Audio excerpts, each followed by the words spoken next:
ইরানের সর্বোচ্চ নেতা আয়াতুল্লাহ আলী খামেনির মৃত্যুতে গভীর শোক প্রকাশ করেছেন বাংলাদেশ জামায়াতে ইসলামীর আমির ডাক্তার শফিকুর রহমান।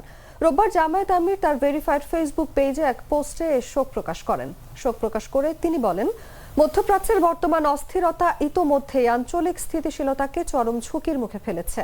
এই পরিস্থিতি যদি আরো সামরিক উত্তেজনার দিকে যায় তবে তা শুধু একটি দেশের জন্য নয়, পুরো অঞ্চলের জন্য ভয়াবহ পরিণতি বয়ে আনতে পারে।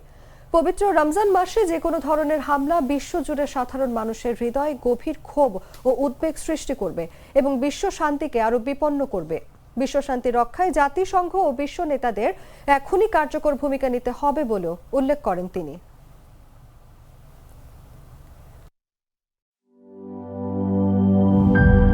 গ্লিটারের টুইন লেমন ও অ্যান্টিব্যাকটেরিয়াল ফর্মুলা বাসনকে চকচকে জীবাণুমুক্ত করে আমাদের দেয় গ্লিটার গ্যারান্টি।